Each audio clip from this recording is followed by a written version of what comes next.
رب راضی ہو جائے، پتا رب راضی ہوگا تو جنت ملے گی۔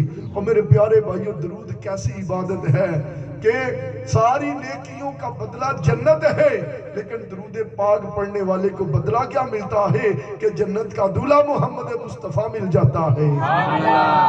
اب سوچیں، بزرگوں نے فرمایا محمد نعمت الکبریٰ، سب سے بڑی نعمت کون ہے؟ آقا کریم علیہ السلام۔ جنت مل جانے سے بھی کہیں بڑی بات ہے کہ مصطفیٰ کی کالی کملی میں جگہ مل جائے، کالی کملی میں جگہ مل جائے، قرب مصطفیٰ میں جگہ مل جائے۔ تو اس کے لیے میں کیا کرنا ہوگا میرے پیارے بھائیوں؟ اصل میں نا ہم لوگ، ہماری عادت ہو گئی ہے کہ ہم ترنم سنتے ہیں، شعر سنتے ہیں، بس سپیکر کو سا چڑھا رہے، مولوی دے مار 4:30 لگا رہے، سمجھ آئے پاوے نہ آئے۔ ہم کہتے ہیں بڑا مزہ آیا یار، بعد میں پوچھنا مولوی نے کہا کیا تھا، سمجھ کوئی نہیں آئی، چس بڑی آئی سی۔ لیکن میں کوشش کرتا ہوں کہ یار کچھ کام کی باتیں کر لیں۔ پہلے میرا پتہ کیا سور رہا ہے اتنے سال، میں کبھی بھی میلاد کی محفل میں منکر کا ذکر نہیں کرتا تھا۔ میں کہتا تھا ماننے والے میلاد میں آتے ہیں تو ماننے والوں کے سامنے منکر کا ذکر کیوں کرنا ہے، لیکن اب مجبوری بن گئی۔ سوشل میڈیا کا دور ہے، ہمارے یہ نوجوان بچے جو ہے نا، سب کی جیب میں تقریباً موبائل ہوگا نیٹ والا، پھر اس کے اوپر جب دیکھتے ہیں نا، کوئی بدبخت کہتا ہے میلاد کیوں مناتے ہو، کوئی بدبخت کہتا ہے بابے شاہی کوئی نہیں۔ اور ظالم کے بچے کو بندہ پوچھے اگر بابا نہ ہوتا، میرا خواجہ غریب نواز نہ ہوتا، آج تو کسی ہندو دے کار جمعہ ہوندہ تے رام رام کردہ ہوندہ۔ اتنے سالوں کے بعد جا کے انہیں پتہ چلا بابے شاہی کوئی نہیں۔ اور میں کہا ظالم کے بچے، یہ بابوں کا صدقہ اگر تو ہندوستان میں بیٹھ کر بھی، یہ بھی تو ہندوستانی تھا نا، ہندوستان میں بیٹھ کر بھی اگر تجھے توحید کی روشنی مل گئی، یہ تو صدقہ ہی بابوں کا ہے۔ اور ایک اور بات سن لیں، سب سے پہلے وہ آپ کو پتہ ہی ہوگا میرا اشارہ کس کی طرف ہے، مرزا انجینئر اور پلمبر جو ہے جیلم کا محمد علی مرزا، ظالم کا بچہ کہتا بابے شاہی کوئی نہیں۔ سن لو، سب سے پہلے جس نے بابے کا انکار کیا تھا وہ شیطان تھا۔ جب رب نے ہمارے بابے آدم کو بنایا نا، روح پھونکی، رب کائنات نے کہا کرو سجدہ۔ اچھا ایک اور نکتے کی بات بتاؤں، سجدہ تو آدم کو تھا، لیکن علماء فرماتے ہیں حقیقت میں یہ جو میلاد والے مصطفیٰ، ان کے نور کو سجدہ کروایا جا رہا تھا، ان کے نور کو سجدہ کروایا جا رہا تھا۔ جب کہا نا کرو بھئی بابے آدم کو سجدہ، سارے فرشتے سجدے میں گر گئے۔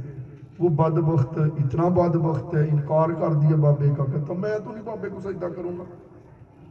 تو اس مرزے کی زبان میں کہے تو وہ بھی، اس نے بھی کہا بابا تو شاہی کوئی نہیں، میں بابے کو سجدہ کیوں کروں؟ فرشتوں نے سجدہ کیا۔ جب انہوں نے سجدے، نماز میں ہے نا ایک ہر رکعت میں 2 سجدے، آج سمجھ لیں یہ کیوں ہے 2 سجدے۔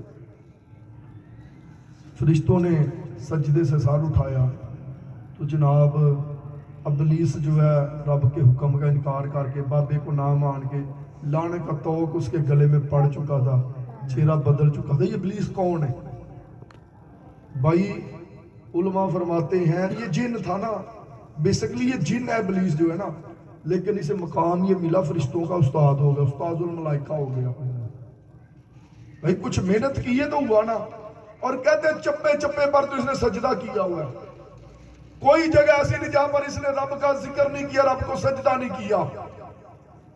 اتنی عبادت کی کہ فرشتوں کا استاد ہو گیا۔ لیکن پھر بابے کا منکر ہوا، تو بابے کا منکر ہو کے ابلیس بن گیا۔ اللہ نے فرمایا نکل جا، لعنت کا توق اس کے گلے میں ڈال دیا، رب کی بارگاہ سے دھتکار دیا گیا۔ تو پتہ یہ چلا سب سے پہلے جس نے بابے کا انکار کیا وہ شیطان لعین تھا، اور جو اب کہتے ہیں نا بابے کوئی شے نہیں، وہ بھی شیطان کے چیلے اور پیروکار ہیں، وہ بھی شیطان کے چیلے ہیں۔ یہ منکر جو ہے نا،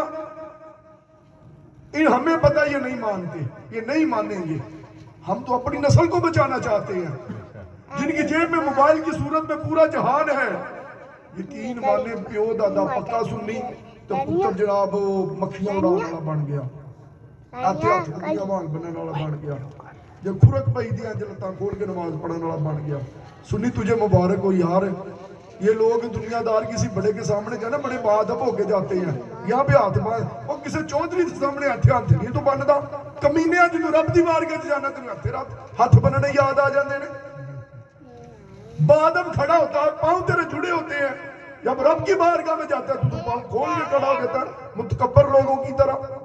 ہمیں پتہ یہ منکر نہیں مانتے بھائی, انہیں منانے کا ہمیں شوق نہیں. ہم کہتے ہیں ہماری نسل تو بچے, اس لیے عقیدے کی باتیں کرتے ہیں. منکر کی ایک بات یاد ہے کہ سناؤں. ایک ملنگ درویش تھا نا, داتا